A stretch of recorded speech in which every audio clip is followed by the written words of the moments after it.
Right, what's up YouTube? Welcome to video number 1, numero uno, and welcome to the channel. So today I'm driving a BMW 135i with the N54. So it's a 3-liter twin turbo. That said, it makes 300 brake horsepower at the crank with around 300 foot-pounds of torque. So it's quite torquey, it's got decent power. It's not the fastest thing in the world, but it gets the job done. Now, because this is the first video, I thought that I might as well start both of my new journeys with you guys.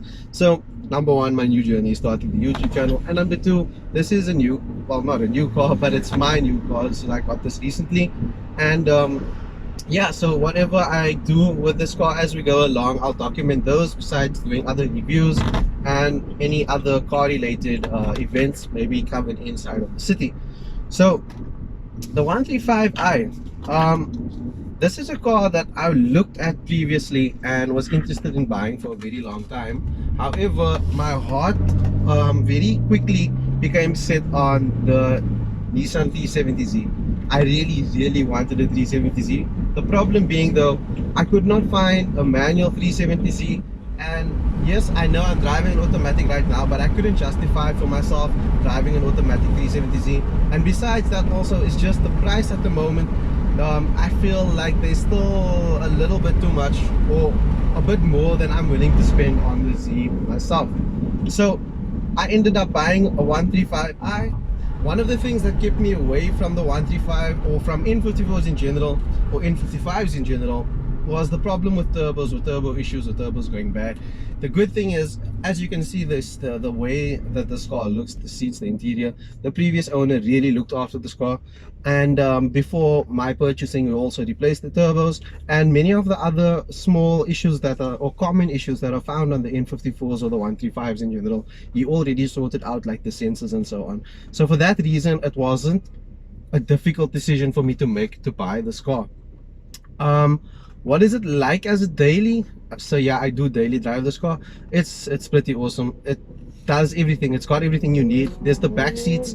Just yesterday actually, I went out with the whole family. So there were 2 adults at the back with 2 kids, and my wife in the front, and myself in the front. So we all went and we had no issue. Everybody fit in. There wasn't a problem with space issues. And the boot, even though this is a small car, the boot is actually quite long, quite deep, so it's got a lot of boot space, trunk space, whatever. In terms of the practicality, it's all sorted.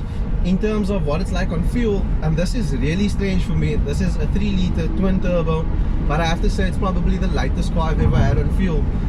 When I'm just cruising around or whatever, I'm sitting between the 5.5 to the 7.5 liter per 100 kilometers range.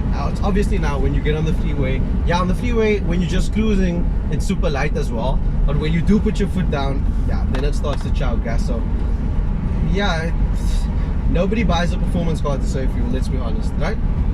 Anyways, the last part, looking at the reliability, yes, there are the small issues that come with these cars, but they come after like really long intervals. I don't think that things in general fail on the 135 very quickly. And then also there's the obvious thing that if you look after the car will look after you, and that goes with any kind of car, any kind of build. If you're gonna slouch on what you're going to spend in terms of maintenance parts, or in terms of the fluids that you buy, if you're going to buy cheap things, you're going to get a shorter lifespan out of them. So obviously when it comes to replacement parts, you need to be ready to put down the amount of money that will make sure the parts you buy will last.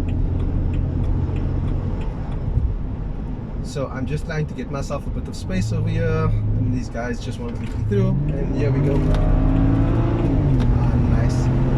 I love the way the turbos spool on here. There's very noticeable turbo lag, and this is gonna sound weird, I know, but I actually like that the turbo lag is there. The reason why I say this is because it's just the sensation. It's like it says to you, you know what, it's coming, are you ready? And then it hits you like, let's go. So I like that little bit of a delay. It's quite aggressive the way that it kicks you. And one of the interesting things is, what I found is when you are in normal drive mode as opposed to sport, the way that the turbos kick you, if you've just been cruising along and then you decide to put your foot down, the way that the turbos kick you is much more aggressive when you're just in drive mode. These guys on the van in front of me are looking at me like, who the hell are you talking to? But anyways, so yeah, it kicks you much more aggressive. It's like the turbos take a bit longer to spool up, but when they do eventually spool up, they kick you so hard. So I'll show you in a bit what I'm talking about. But in general, the way the car pulls, it's really nice. One of the things that I like the most is how torquey this engine is. So what you'll find is, no matter what rev range you're in or what speed you're traveling on, if you're on the freeway or whatever, and you just feel like you want to put your foot down, or maybe you need to pass someone, or whatever the case may be, because of how nice and torquey this motor is, it will just pick up at any range. And it's like, no matter how fast you go, it just keeps on giving and giving and giving, and I really love that. So the other car that we drive is a Toyota 86. That's my wife's car, and I love that car for all the reasons that other or opposite to why I love this car. So this car, for example, it's fast. Unfortunately, it's an automatic, so I don't get to have that fun factor that I get out of the 86. You know, like going sideways or the connection with the car. Like, this is my first automatic, and I can vouch for people when they say, now I can say it because I've driven both, you don't get the same connection with an automatic. It's like you don't get the full feel of what's happening. But that said, however, in terms of the performance, then this car wins over, because obviously no human is going to shift as quick as this gearbox is going to shift. That's just, it is what it is. And then the way this thing just goes, it moves. Whereas with the 86, you get to enjoy the car because you get to use all of it. So you get to really put your foot down and drive it out, and it's something you don't get as much with this, because once you start doing that, you start to get to speeds where you're going to get yourself into trouble. Let me just take this turn quickly. Oh, this Pakistan, so nice. So let's see.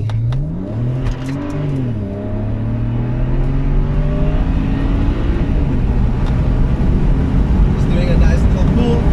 You get an idea of what it drives like. This is so much fun. Absolutely love this car.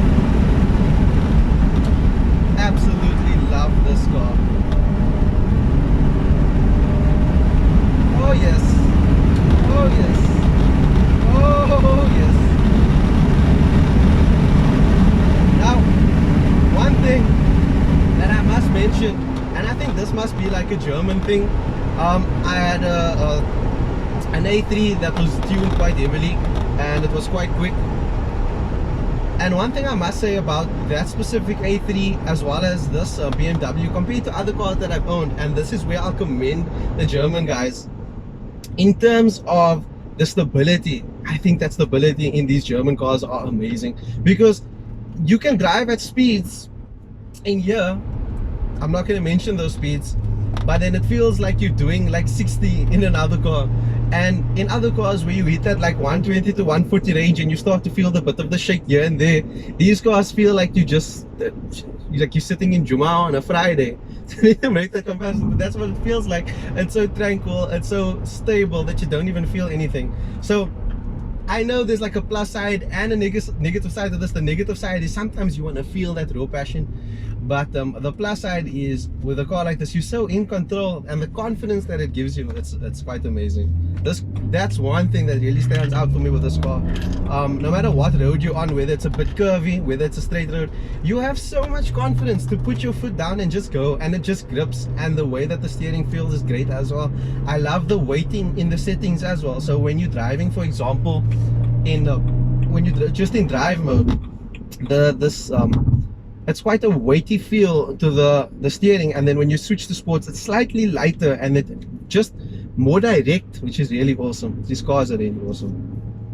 I would definitely recommend to someone who is a full-on car enthusiast but also needs to have that practicality, who can't really go out driving a two-seater sports car. I would highly recommend one of these. It's pretty awesome. I don't know what happened there. My phone stopped recording, unfortunately.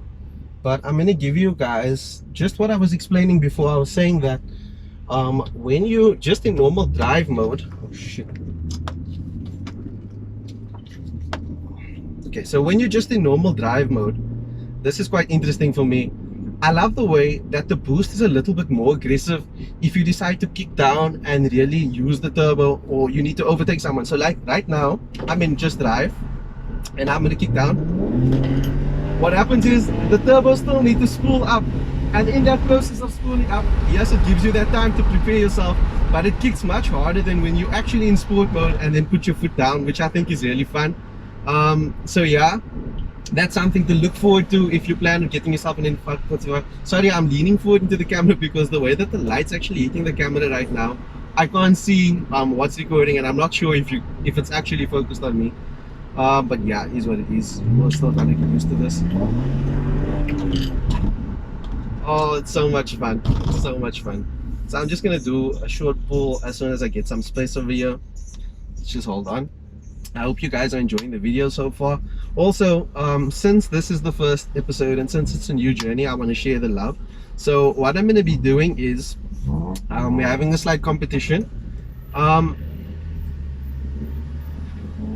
For those of you like me who are into cars but also into gaming at the same time, I'm planning on giving away, or not planning, but I am actually going to be giving away 2 copies of Need for Speed Heat. The reason why I'm doing 2 copies is I know some of you guys are Xbox guys and some of you guys are PlayStation guys. So 1 copy for PS4 and 1 copy for Xbox. And all you need to do if you would like to win the said Xbox or PlayStation copy of Need for Speed Heat is to share this video and then like the page on Facebook. I'll link those in the description below. Okay, so let's see if I can just get a bit of space up here. Let's switch over to sport. And 3, 2, 1. Woo-hoo-hoo! Ah,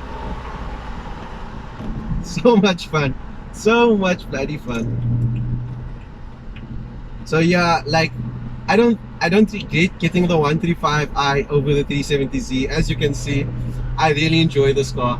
And the funny thing is, I've never been a BMW guy up until these 135s popped up, because obviously, yes, you've got the 335s, you've got the 235s, and this motor is like used, the N54s and N55s are used across so many different platforms. But I always thought the idea of putting a motor this robust, this powerful, this big into a car this small is absolutely insane. Woo! Love it, love it, love it, love it.